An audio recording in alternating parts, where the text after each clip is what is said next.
Hey everybody, how you doing? Welcome back to Ben's Corner. And we've got quite a lot of information to cover today. And along with taking a look at our upcoming opponents, I had an opportunity to speak with Scary Perry Wood, the wide receiver for the Orlando Sentinels, and pick his brain a little bit. He's a fun little character to talk to. Well, I say little. He's not very little at all, now is he? At 6'4". Yeah.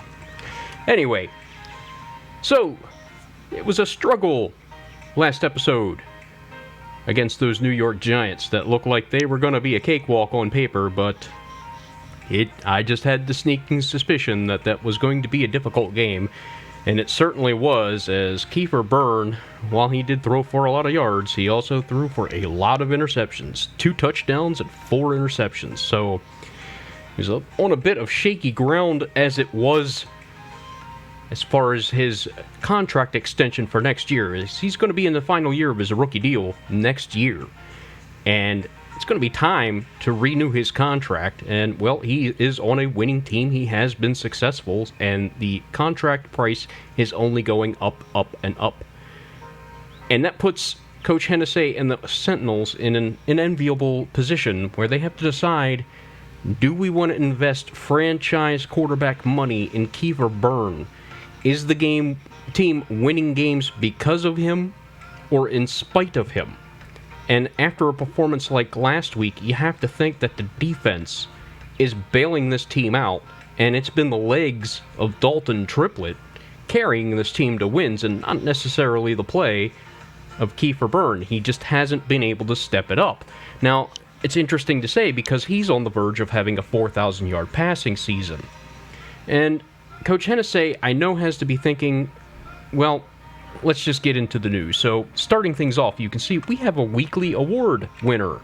And if you saw last episode and you saw the production we had on the field from one particular individual, I think you can kind of guess who it was, but I'll give you a couple seconds to think about it.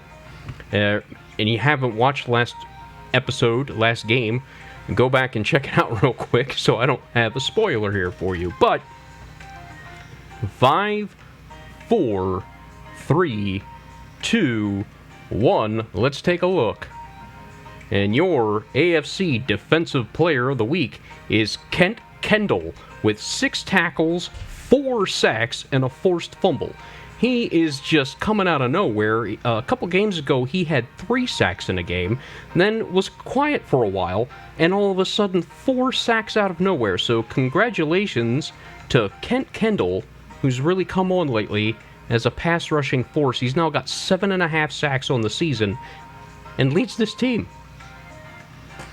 We also have a potential breakout player, so let's see who has a dev trait upgrade, and it might be, well, it's London Bates. You know, the best things about me, Coach: I'm fast, I'm strong, I'm smart, I make plays. Just look at last week's game tape. But people still don't give me the respect I deserve. So I'm planning on single-handedly destroying the Conquistadors offense this week. I hope the rest of the defense follows my lead. Well, that would be fantastic. So he has to hold the Conquistadors to less than 150 yards, or he has to get any combination of 3 interceptions, forced fumbles, and tackles for loss and sacks. So Bates is not really a blitzer, so getting a lot of sacks in a game isn't something I see him doing. He does get interceptions, but he's only got a couple on the year so far.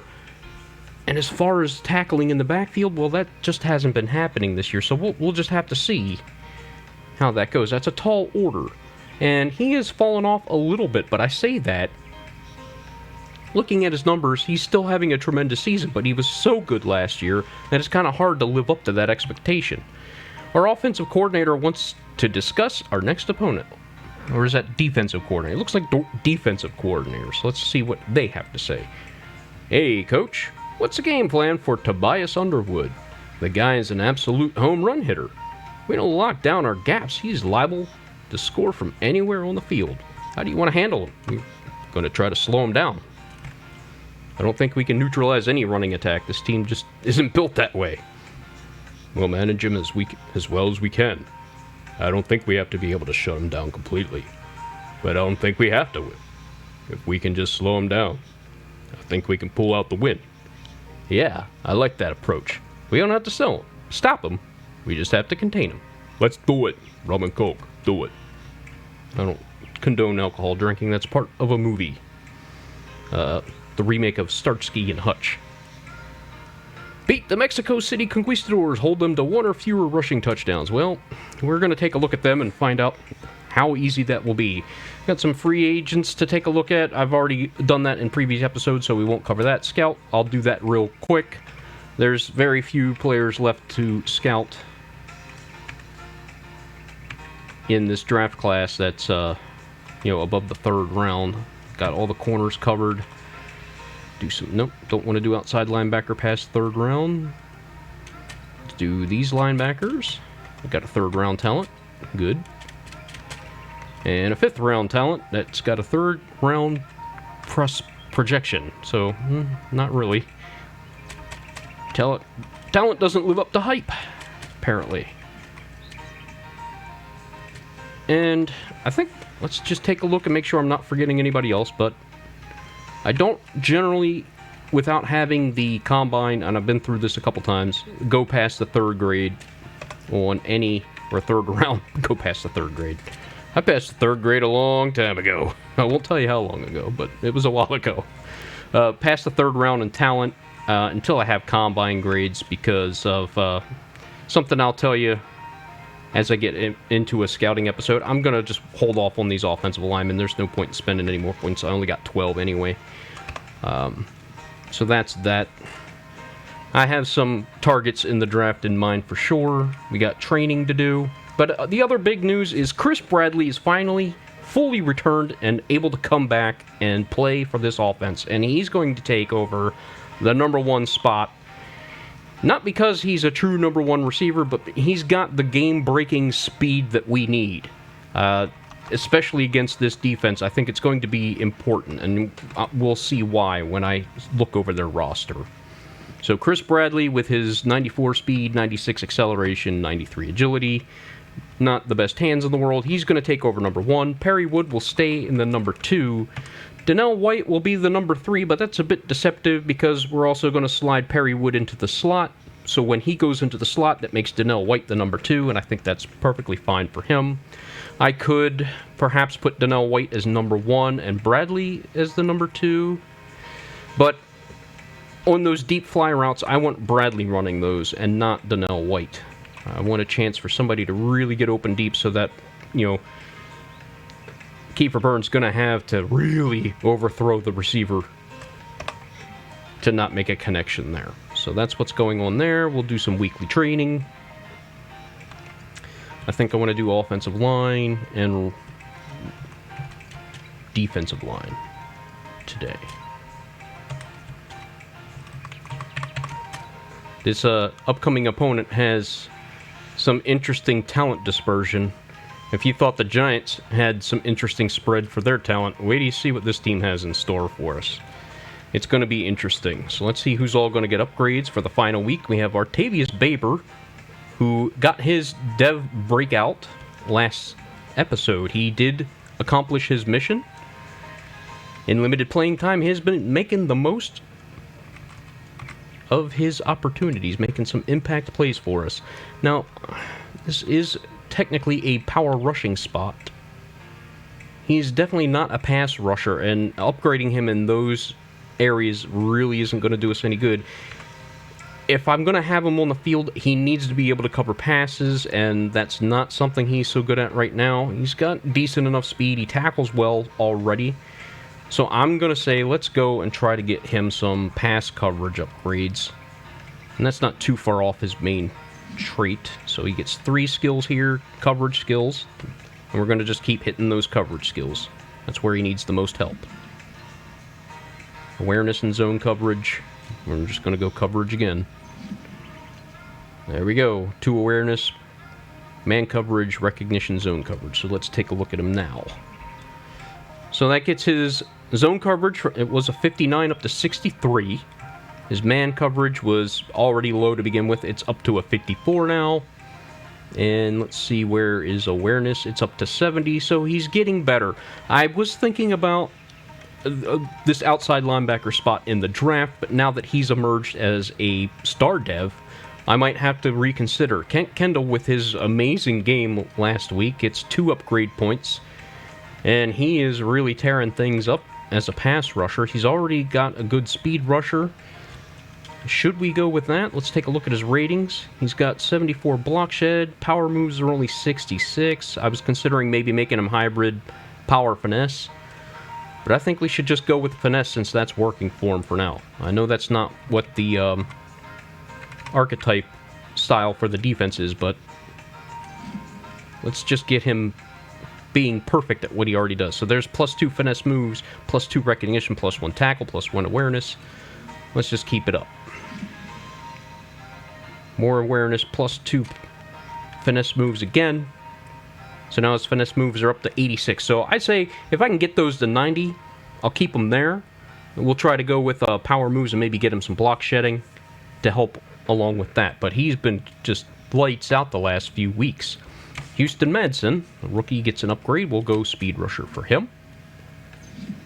He gets 2 upgrades, awareness +4, pursuit +1, so not really a great upgrade. But he is definitely a skilled player. Sean Beatles, the offensive tackle. Power archetype, we'll just keep following that for him.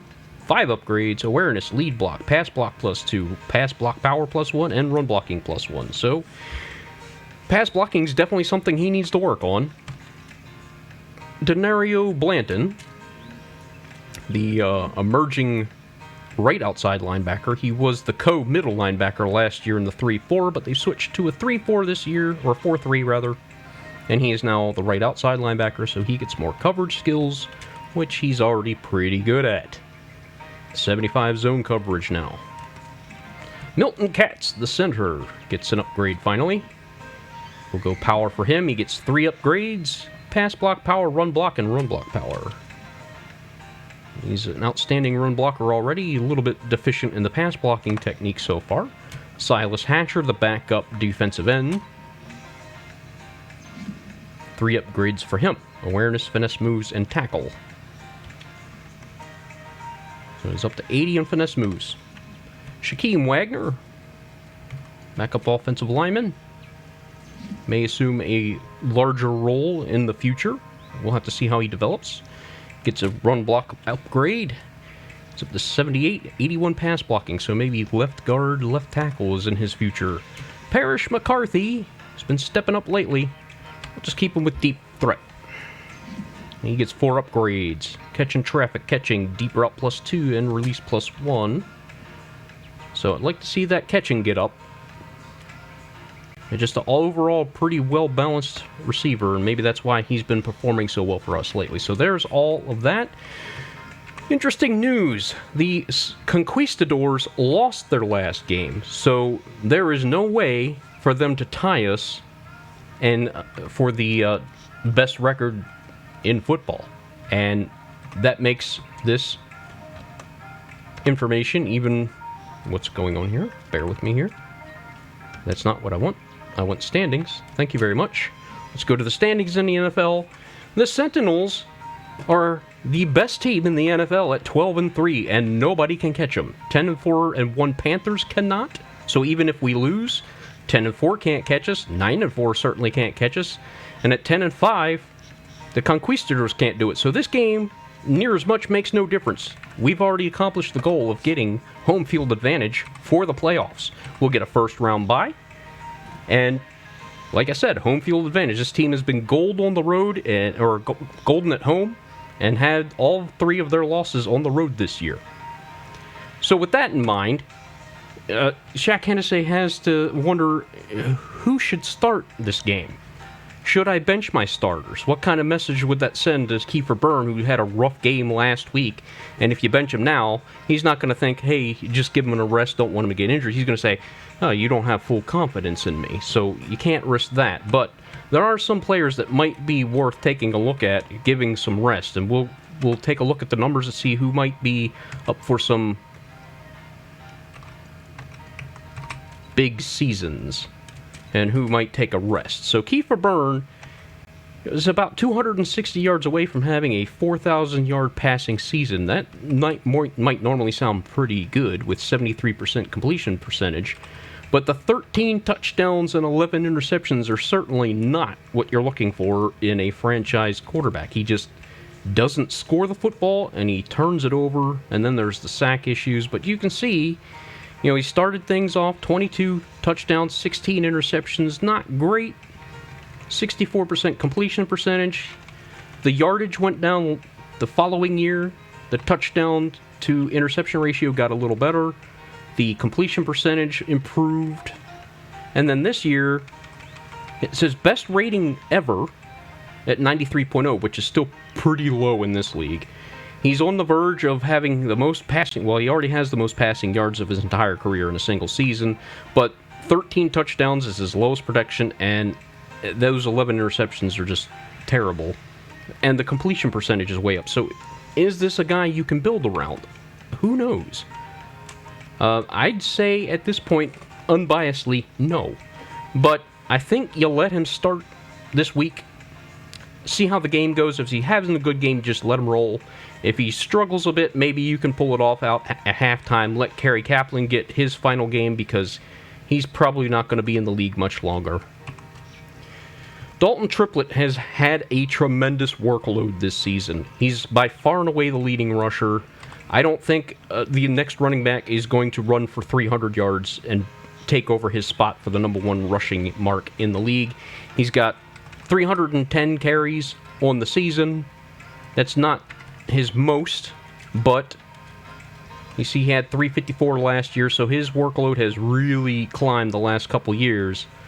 But it's really climbed in the past. Last year, 73 receptions. This year, 87. So it might be worth it to let him sit this one out. Give the carries to Niles McKell and Tyson Kerr. Let them carry the load. Let Dalton Triplett take it easy, rest up, and get ready for a deep playoff run. On the receiving end of things, well, Mark Spellman only needs 60 yards to have 1,000-yard receiving from the tight end position, which is huge. Doesn't have a lot of touchdowns to go with that. Perry Wood, it would take a tremendous game to get him over 1,000 yards, but it's not impossible. And unfortunately, only the one touchdown. After the season he had last year, that is really disappointing. You got 1,102 yards, 10 touchdowns, and now 860 with one. But it's not his fault.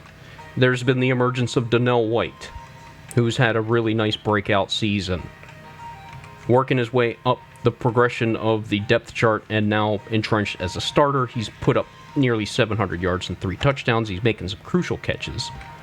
And then the emergence of, the drafting of Chris Bradley, and obviously Mark Spellman coming in and offering a lot more in the passing game than the previous tight end, Big Mick McCarthy. So maybe start the game off, see how Spellman does, maybe pull him a little bit later. Same thing with Perry Wood. And just have to see how things go on. The offensive line, pretty much everybody's going to start. Maybe pull them at halftime. Defense, Denario Blanton, 143 tackles. And London Bates, 137. He had 164 last year off the top of my head. Yeah, 164. 15 tackles for loss, 4.5 sacks, 1 interception. 8 passes defended, 4 forced fumbles, 1 recovery, no touchdowns. So this year, a little bit of a down year. 137 tackles, 10 for a loss, 1 sack, 2 interceptions, 10 passes defended, no fumbles this year. But that's not just him. It's the whole defense hasn't been forcing fumbles this year. 2 defensive touchdowns, though. So is it really a down year for him? I don't know. He's saying he's not getting the respect. Well, that might be because Denario Blanton has just come out of nowhere to have this outstanding season. You see, last year, as the co-middle linebacker, he had a pretty good year. 11 tackles for loss, 3 sacks, an interception, 10 passes defended, and a forced fumble. This year, doubling his tackles just about with 143, 16 for a loss, 1 sack, 1 interception, 8 deflections. So, just a breakout year. And then, of course, the outstanding play of LaMarcus Blades with the 7 picks, 104 tackles. One of the best in the business. You have Aaron Kershaw doing his thing. The interceptions are down, but he is up there as far as leading the league in passes defensed. You got Nate Youngblood, who comes down and cleans up in the running game.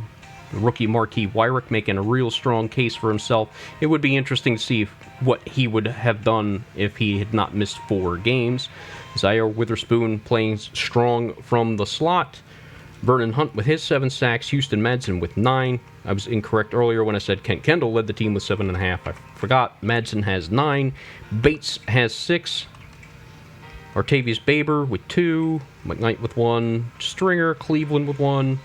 Stewart with 1.5. And then Silas Hatcher 2 in very limited playing time. So making the best of things. So I say all the starters should start the half, at least a half, and then give them a break. So we'll have to see if that's what takes place.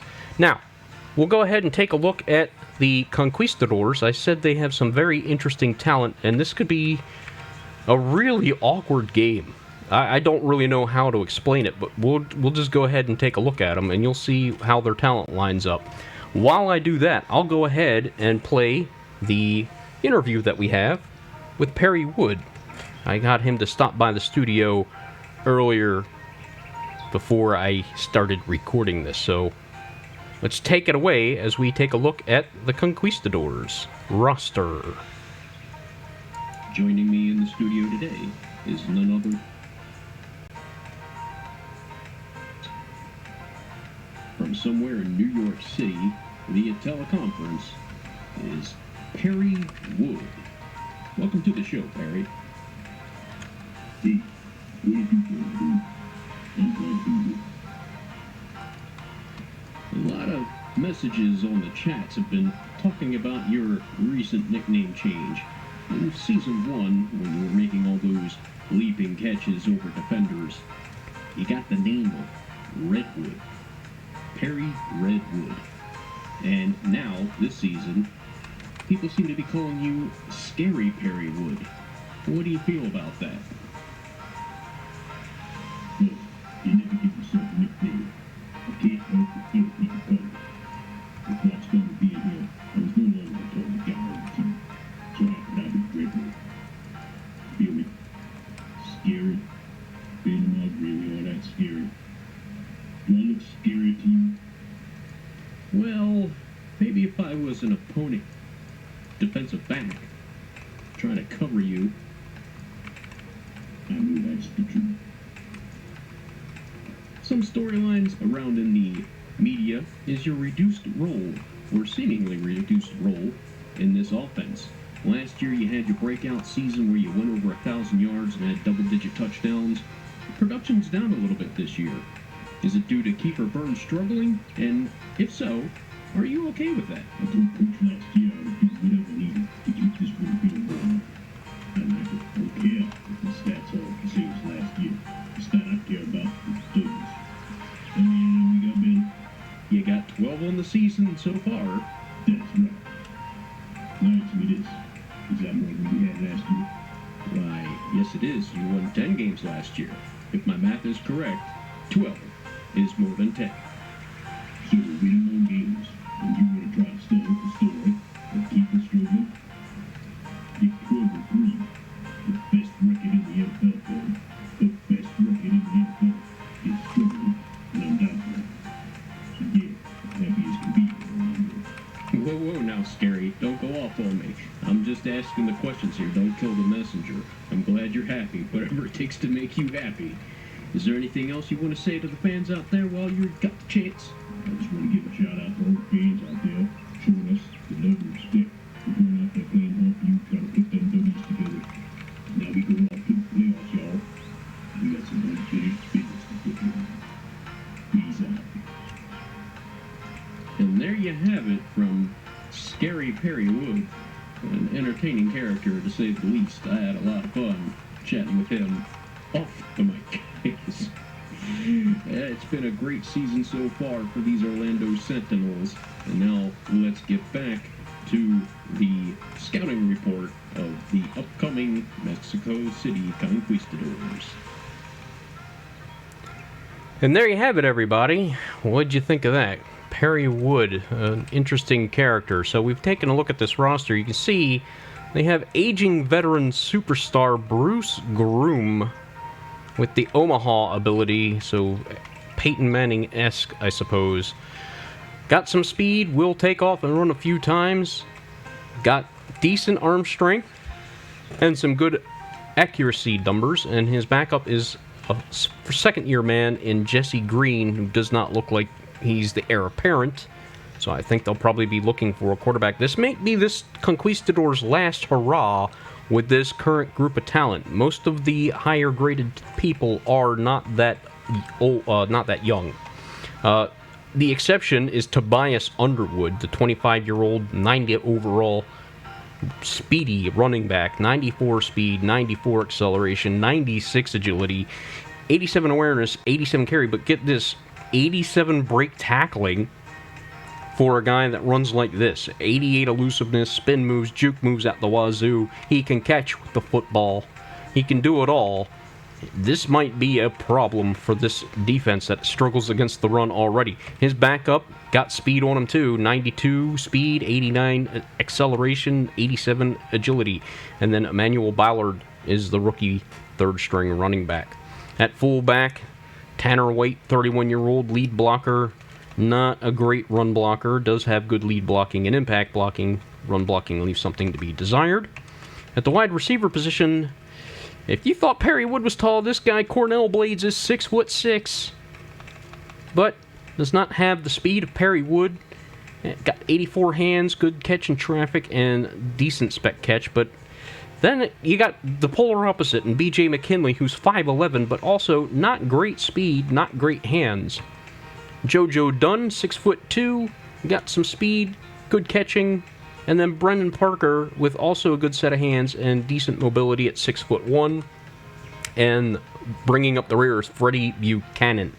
So some interesting targets, not a lot of speed, so you have to think that maybe this secondary speed will come into play, but this height difference, there's nobody 6'6" on that defense. At tight end, 86 overall, Kendall Hatchett, 32 years old, maybe slowing down, but those hands are still velvety smooth with 88 catching, 85 catching in traffic.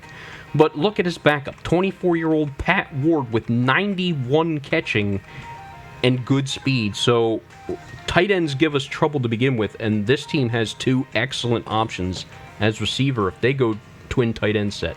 The backup is second-year man Dexter Ringer, a run-blocking specialist at 6'3", 266. At left tackle, this is where things start to fall apart. They don't have a lot of talent across the offensive line. Their left tackle's only a 72 overall, 78 pass blocking, 77 run blocking, and the backup, Jesse Winkler, doesn't offer much either. At left guard, it's 70 overall Dennis Lynn. Again, run blocking not great, pass blocking not very good. The backup, Gerald Dixon, is even less qualified. At center, their best offensive lineman is Leonard Wheeler, 78 overall, 25 years old, 77 run blocking, or 75 run blocking, 77 pass blocking. The backup is Marvin Timmerman, who offers a bit more in pass protection and run blocking, but not as strong. At right guard, they have two 75-year-olds, or two 27-year-olds at 75 overall, Norman Carson and Ace Sands, and again, you got better pass blocking with Sands, better run blocking with Carson. So pick your poison. Benji St. Clair, the second-year, 21-year-old, 79 overall, right tackle. Good athleticism, nice strength, but the run blocking skills and pass blocking skills need to improve. The backup, rookie Montel Milstead. Looks like he'll take some time to develop. At left end, you have Alfonso Spate and Eddie Dickinson, a power rusher to start off with, and then a run stopper behind him. Behind that, they have four right ends. Chauncey Westbrook is the starter. Joe Oliver backs him up with Kyrie Elam and Jamichael Gilbert. And again, power rushers here. At defensive tackle, they have two good ones in Vince Yates, who is 26, and superstar Rashawn Williamson, who is an 82 overall now. They have decent speed. These are defensive tackles with 80 speed, so a lot of finesse rushing going on here, so that could cause problems for that interior line of the Sentinels. At left outside linebacker, starter Jarrett Sen at 75 overall, has some athletic skills to him. A very strong tackler at 92. And backing him up is Chase Sanders. Middle linebacker, they're very weak here with Jarrell Larson, Rob Sanderson, 68 and 69.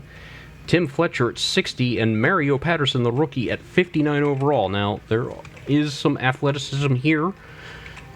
Decent tackling, and I think one of them, 68 for zone coverage, 64 zone coverage. So, kind of a mixed bag here, but obviously a weak spot. So, attacking the middle of the field with Mark Spellman sounds like a good idea. Right outside linebacker is 77 overall, William Barkley. He's got some speed on him as well. Good tackling. Good block shedding, good zone coverage. Behind him is Ashley Langley. The secondary, they got some speed here. First, the starter Matt Sermons, 5'11", 194, 93 speed, 95 acceleration, excellent man coverage, not so much in zone. The same thing goes for Niles Kelly, who's got wheels for days. Good man coverage, not so much zone coverage. The slot man is going to be superstar Rico Whitfield, and again, he's a 32-year-old aging veteran, might be losing a step or two, but still has decent coverage skills. Behind him is Corin McCune, Cam Craig, and Raheem Dorsey. At safety, we have Aaron Neal, the young free safety, 76 overall, decent speed, good awareness, can catch. Trying to look at his zone, very good zone coverage. There we go, 80 overall for the zone coverage. Kai Battle backs him up, 6'4", 206. At strong safety, 31-year-old Sean Dunn and 22-year-old Wesley Harden. They have something in common. They're not very fast. Now, they get up to speed very quick, so they get up to top gear very quick. The problem is top gear is like third gear in a 5-speed manual. Got some decent coverage skills here. Good press, good catching. I wonder if he comes into the slot every once in a while. Their kicker is an established veteran, Hugo Flores, 32 years old, 81 overall, 90 kick power, very accurate at 88 accuracy. The punter, Charlie Harold, decent leg, very good accuracy. So that's the challenge we face going up against the Conquistadors. Do we rest Dalton Triplett? I think so. I think you take the load off of him. He's not in line to break the single-season rushing total. He'd have to go over about 400 yards to get that, and that's not going to happen, I don't think. And you don't want him breaking down in the most important games. So I think it's time to see what Niles McKell could do, or Tyson Kerr for that matter. Give Tyson Kerr the starting role just in case, just to see what would happen if something would happen to Dalton Triplett where you lose him for a while. Is Tyson Kerr able to take the lead over, and could you have something with a 1-2 punch of McKell and Kerr? I think you let Perry Wood and all the starting wide receivers and starting tight ends start the game, see how things go out, sub them out at halftime, depending on how things are going. Interesting situation here, and we'll have to stay tuned as the regular season comes to an end. They don't need the victory, but I'm sure they would want that for momentum going forward. You don't want to lose before you go to the you lose, then you have the bye to think about it, and then you come back, and I just think you win out and you cure all those ailments. So that's going to do it for this episode, the housekeeping episode. I think I covered everything that I wanted to, and we'll see you next time real soon. I'm trying to crank out this content for you on the regular like I promised earlier. I hope you liked that interview with Perry Wood. I had a lot of fun doing that one. I hope it showed. And I hope it came through on the audio clearly. And I'm going to do some audio testing again before I record my next game to try to get all those levels perfect. I was trying to cure one problem and I created another one. That's generally how things go for me. So that's going to do it. I want to say hey to Mario. I saw him make a comment a couple games ago. Hope he's still tuning in. Beta Bros. Then there's Eduardo, there's Chip Masters, there's Dakota. I just want to give you all a shout out. Thank you. Rapid Fire Gaming, that's another one. Those guys have been leaving some comments in my comment section, and that really makes a big difference. Obviously, viewing the videos makes a difference. Hitting that like button, subscribing if you haven't already. My video a few weeks ago hit an all-time high. Well, not an all-time high, but it got 58 views within a couple of days, and that's not typical for my channel. And things have dwindled off. Unfortunately, as soon as I hit that, I got hit with my illness that I explained earlier in another video. And I had to take a pause, and maybe that lull kind of was like, everybody's like, I promised a game by a certain time. It didn't come out exactly that day, and everybody's like, where's the game? Where's the game? And then they move on to something else. It would stink if that would happen and people forgot about this series, because I'm trying my best to bring good content to you all. I know my computer's like 10, 11 years old now, so I can't get the video quality that I want. I'm just trying to make something interesting, something unique, something that other people aren't doing necessarily with Madden games. So hopefully I'm bringing something to the table that you all enjoy. Thanks again. I'm going to wrap this up, and we're going to get this game recorded soon and post it up. And hey, can this team make a Super Bowl run? Can they win one? If so, what does that mean for the franchise going forward? Did you check out that All 60s Challenge video? What'd you think of that idea? That might be something I do as a side project, but also I wanted to demonstrate for you what that might look like if I decided to go that way with this series, where we don't go game by game for an hour or two in an episode for just one game, where we do a block of games all in that one hour period to just expedite things a little bit more. How will that affect stats going forward? Will the team still do as well? Who knows? But it's still entertaining, and I got that idea from MrHurricane. I just want to make sure I point that out. He's got a link in my description down below for his. He's got 2 channels for not just Madden content, but he does other sports games. Was it Super Mega Baseball? He's doing MLB The Show.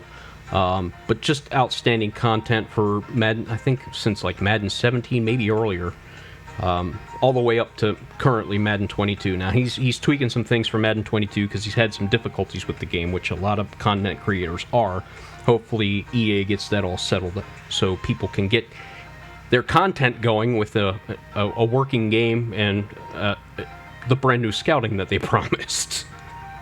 Yeah, I have my own opinions on that. Anyway, you all take care. Thanks for tuning in. We'll see you real soon. Take care.